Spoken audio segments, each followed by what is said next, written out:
పరమవచనము.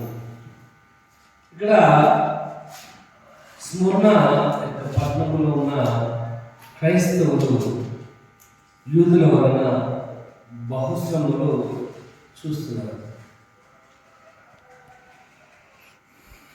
వారు ఆ శ్రమలు వారి యొక్క జీవితంలో తరచుగా కలిగేవి, భవిష్యత్తులో కూడా అటువంటి యొక్క శ్రమలు వారు చూడవలసిన వారిగా ఉన్నారని వారిని వారి విశ్వాసమును బలపరుస్తూ చెప్పిన మాట ఇప్పుడు మనము చదువుకున్న 2వ అధ్యాయము 10వ వచనంలో అంటున్నాడు, ఇదిగో మీకు మీరు శోధనపడినట్లు అపవాది మీలో కొందరిని చెరలో వేయించుకున్నాడు. 10 దినములు శ్రమ కలుగును, మరణం కొరకు నమ్మకముగా ఉండుము, నేను మీకు జీవ కిరీటము ఇస్తాను. కాబట్టి వారు ఎన్ని శ్రమలు అనుభవించినప్పటికీ, ఎన్ని ఇబ్బందులు వారు కలిగినప్పటికీ 10 దినములు అయిన తరువాత ఆ శ్రమలో నుంచి విడుదల కలిగి జీవ కిరీటము ఇవ్వబడుతుందని రాయబడుతుంది. ఆ జీవ కిరీటము మనము పొందుకోవాలి అంటే అట్లా జీవ కిరీటము ఇవ్వబడుతున్న దానిని మనము సంపాదించుకునే వారిగా ఉండాలి. ఎందుకంటే మానవుని యొక్క జీవితంలో ఇటువంటి శ్రమలు అనేవి సర్వసాధారణమైనవిగా దేవుని వాక్య భాగంలో అనేకమైన మాటలు మనకు తెలియబడుతున్నాయి. ఇక్కడ చూడండి, నీ శ్రమను నీ దరిద్రతను నేను ఎరుగుదును. 9వ వచనము, అయినా నీవు ధనవంతుడవే, తమ యూదులమని చెప్పుకోవచ్చు, యూదులు కాక సాతాను సమాజపు వారి వలన నీకు కలిగి దూషణ శ్రమలకు నువ్వు భయపడదు. అంటే మన యొక్క జీవితం ఎన్ని శ్రమలు ఇబ్బందులు వచ్చినప్పుడు నువ్వు వాటిని చూసి భయపడదు. ఎందుకంటే అది కొంత దినము కొంత టైం మాత్రమే, తర్వాత నీకు జీవ కిరీటం నేను ఇచ్చేదాను, మరణం వరకు నమ్మకంగా. కాబట్టి మనం కూడా జీవ కిరీటము మనం పొందుకునే వారిగా ఉండాలి అంటే ఈ శ్రమలను మనము అనుభవించవలసిన వారిగా. ఒకసారి చూడండి, యాకోబు పత్రిక 1వ అధ్యాయము 12వ వచనం రాయబడింది. మనము ఆ జీవ కిరీటమును మనము పొందుకోవాలి అంటే మనం ఏం చేయాలని రాయబడింది.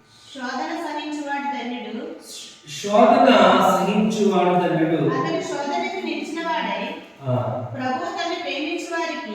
ప్రభు తన ప్రేమించు వారికి వాగ్దానం చేసిన జీవ కిరీటము. ఇక్కడ రాయబడింది, ఆ జీవ కిరీటమును మనం పొందుకోవాలి అంటే మనం ఏం చేయాలి? ముందుగా రాయబడిన మాట యాకోబు పత్రిక 1వ అధ్యాయము 12వ రాయబడింది, శోధన సహించువాడు ధన్యుడు. ఎవరైతే శోధనను సహిస్తారో వారు మాత్రమే జీవ కిరీటాన్ని పొందుకుంటారు.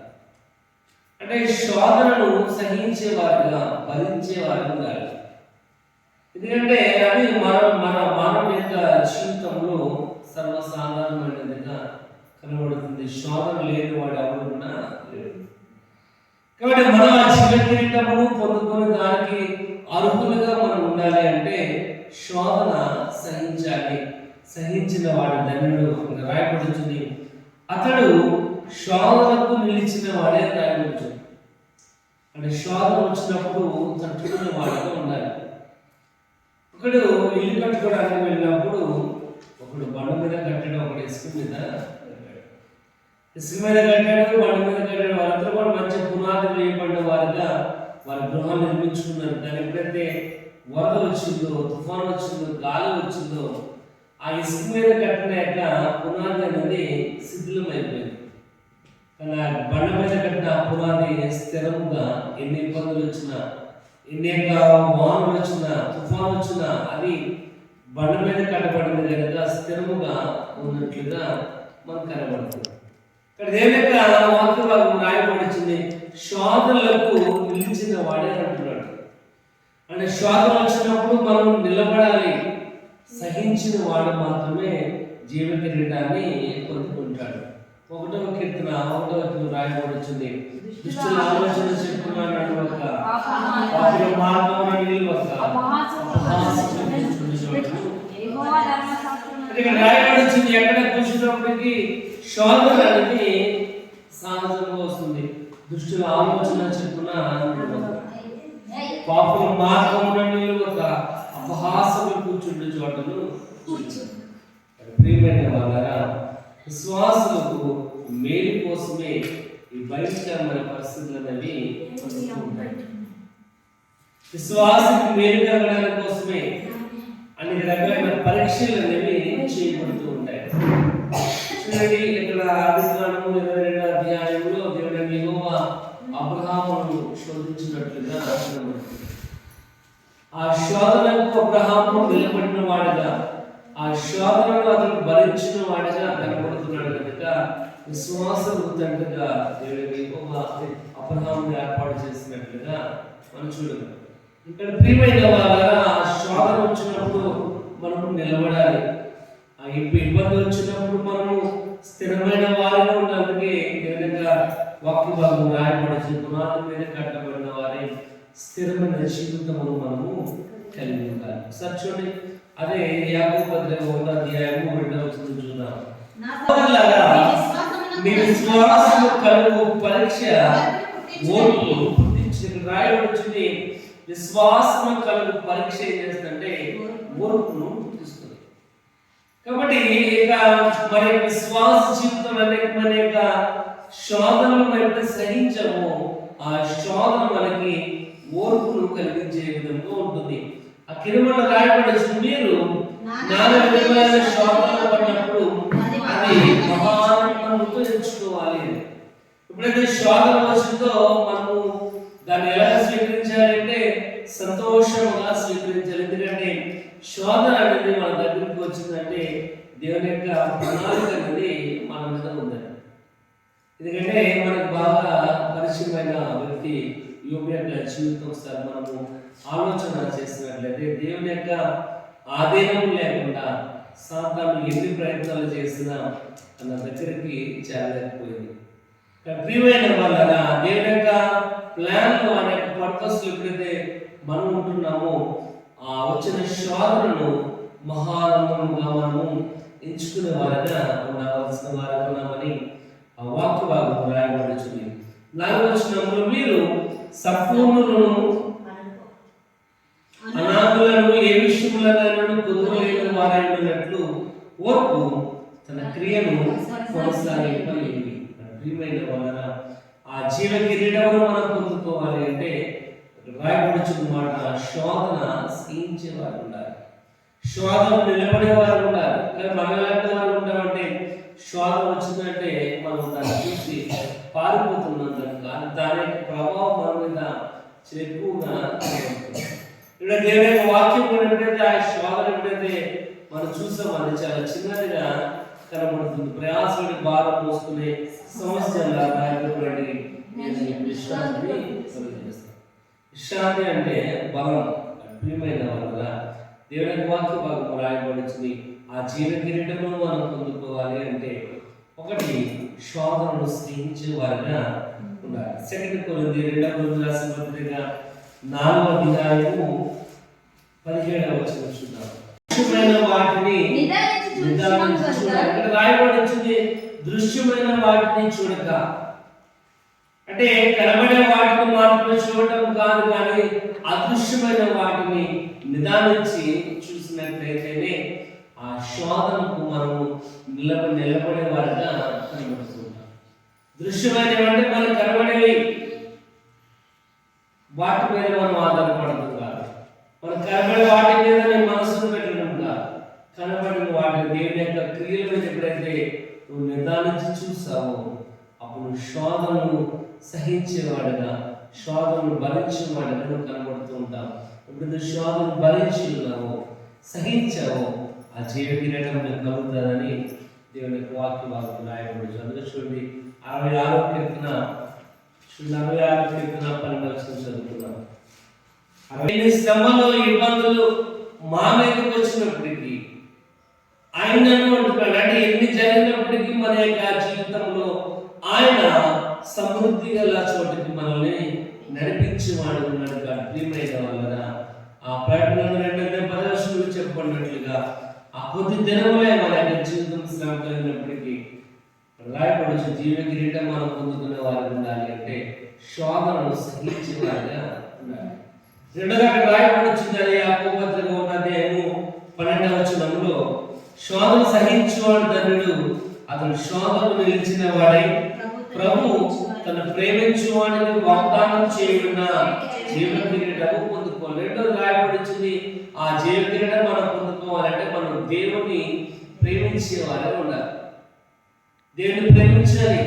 ఎందుకంటే ఇక్కడ రాయబడుచుంది ఆయన వాగ్దానం చేసిన వారికి మాత్రమే రాయబడుచుంది.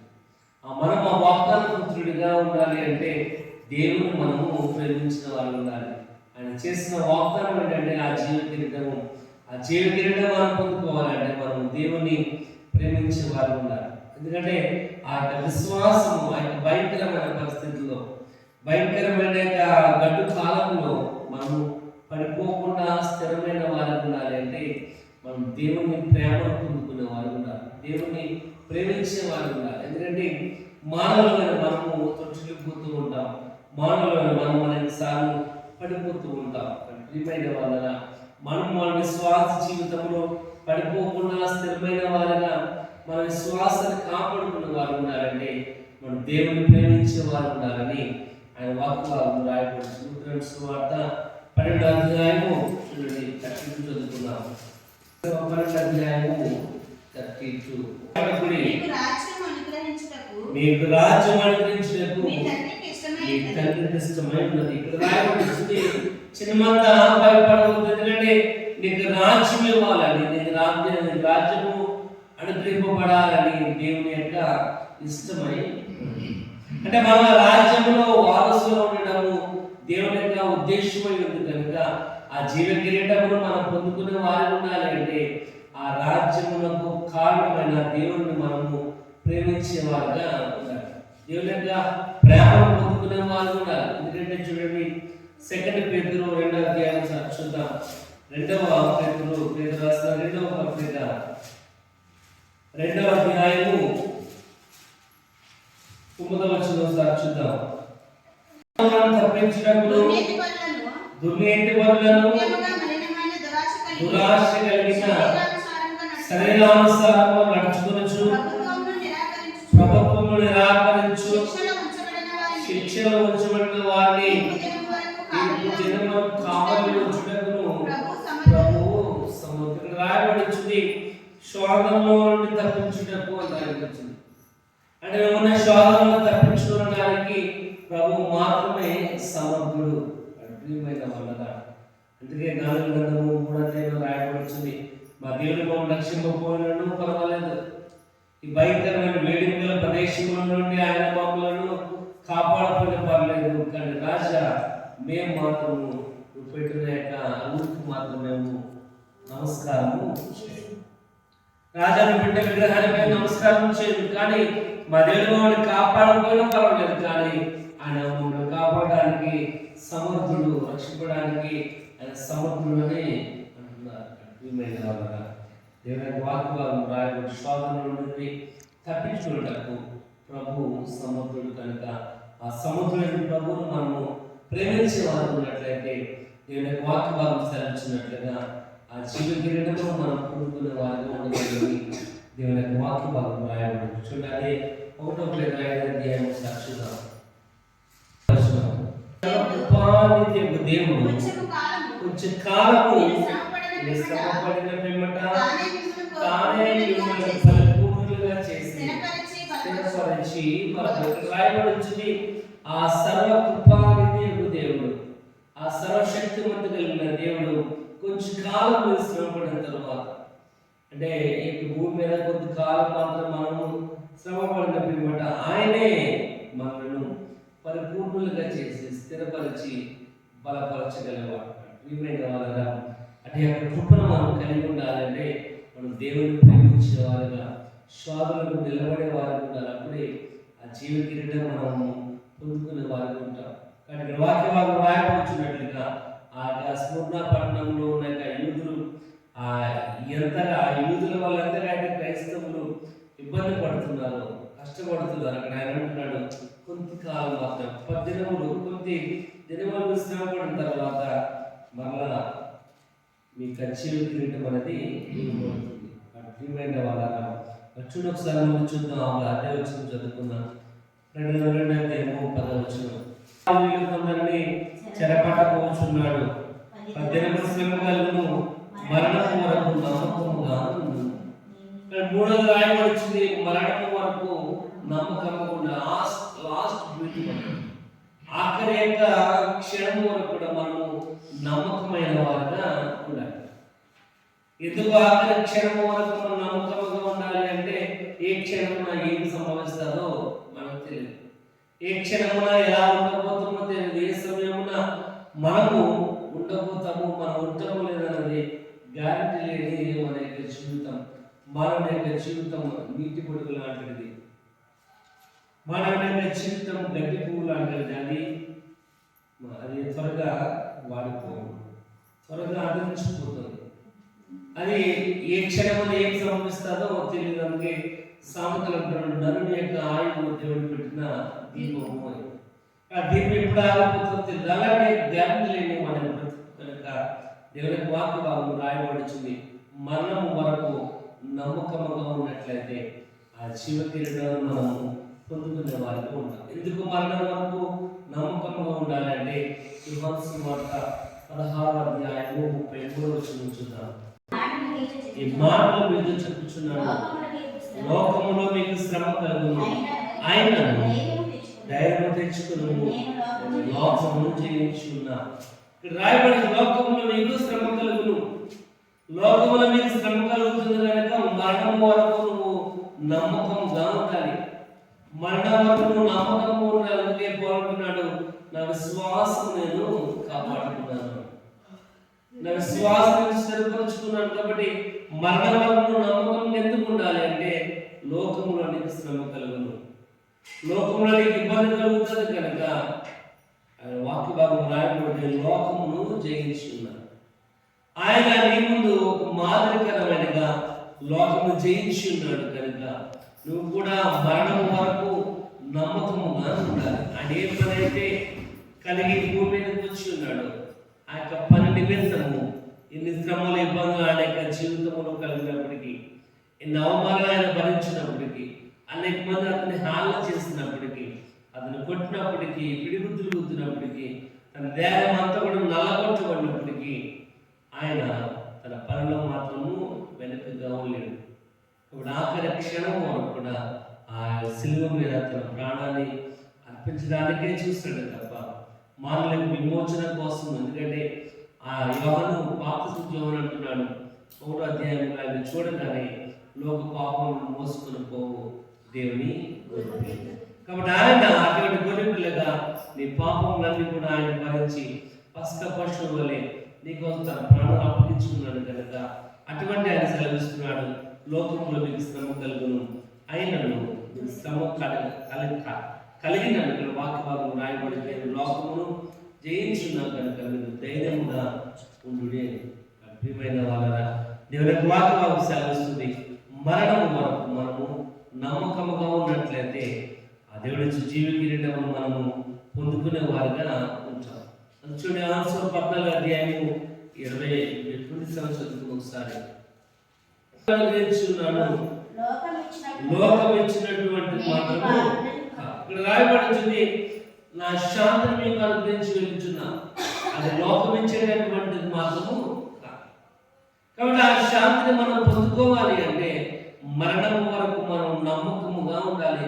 అది లోకం ఇచ్చేటటువంటిది మాత్రంగా.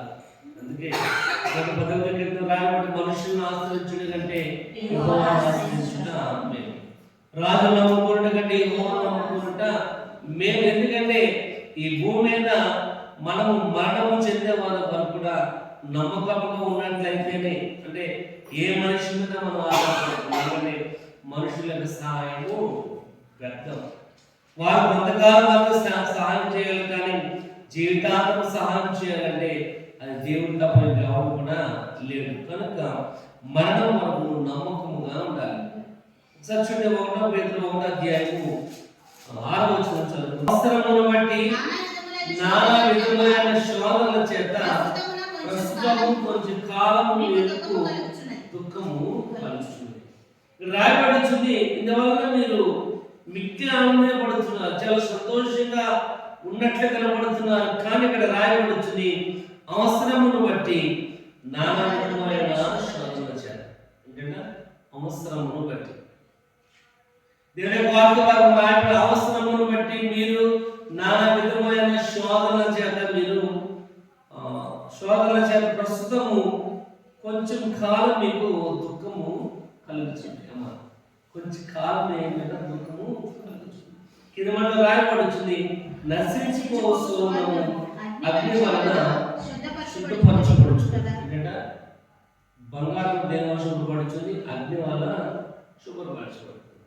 కానీ మనము బంగారం వంటి వారం అయితే మనం కూడా శుభ్రపరచబడాలి. దేవునికి విధేయులైన వారిగా, దేవునికి నమ్మకమైన వారిగా, మరణం వరకు మనం నమ్మకమైన వారిగా ఉండాలి. అంటే బంగారం ఏ విధంగా అగ్ని చేత శుభ్రపరచబడుతుందో మనం కూడా దేవుని యొక్క వాక్యం ద్వారా శుభ్రపరచబడిన వారిగా, మరణం వరకు నమ్మకంగా మనం ఉండవలసిన వారిగా ఉన్నట్లయితే దేవుడి జీవ కిరీటమును మనం పొందుకున్న వారిగా ఉండగలం. అందుకే రాయబడుతుంది, మరణం వరకు మనం నమ్మకంగా ఉండాలి. మరణం వరకు మనం నమ్మకంగా ఉండాలంటే ఇంకొక బెస్ట్ ఎగ్జాంపుల్ రాయబడుతుంది, 2 తిమోతి 2వ అధ్యాయము చూడండి. మాటలు ఆలోచించుకొనుము, అన్ని విషయములందు ప్రభువు మీకు వివేకమును అనుగ్రహించు. రాయబడిన చెప్పు మాటలందు మీరు శ్రద్ధగా ఆలోచన కలిగి ఉండాలి. ఏమైతే దేవుని యొక్క వాక్యం మనం బోధిస్తుందో మరణం వరకు మనము నమ్మకంగా ఉండాలి అంటే ఇక్కడ దేవుడు చెప్పినట్లుగా నేను చెప్పు మాటలను ఒకసారి నువ్వు ఆలోచన చేయము. అన్ని విషయములందు ప్రభు నీకు జ్ఞానమును అనుగ్రహించును. అక్కడ మనం రాయబడుతుంది, ఈ సువార్త ప్రకారము దాని సంతానంలో పుట్టి మృతులలో నుండి లేచిన యేసుక్రీస్తును జ్ఞాపకం చేసుకోవాలి. కాబట్టి మనం మరణం వరకు మనం నమ్మకమైన వారిగా ఉండాలి అంటే యేసు ప్రభువును మనము జ్ఞాపకము చేసుకోవాలి. ఎందుకంటే నీకంటే ఒక స్టెప్ ముందుగా వెళ్ళి ఉన్నాడు.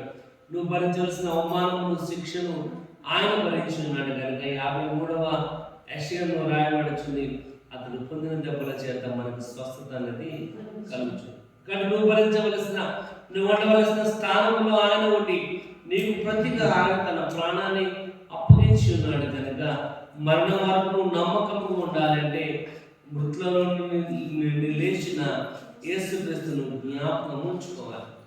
ఆయన ఏ విధంగా మరణం జయించి తిరిగి లేచి ఉన్నాడో నువ్వు కూడా అటువంటి వారిగా మరణం జయించి తిరిగి లేవగలవని దేవుని యొక్క వాక్య భాగం రాయబడుతుంది.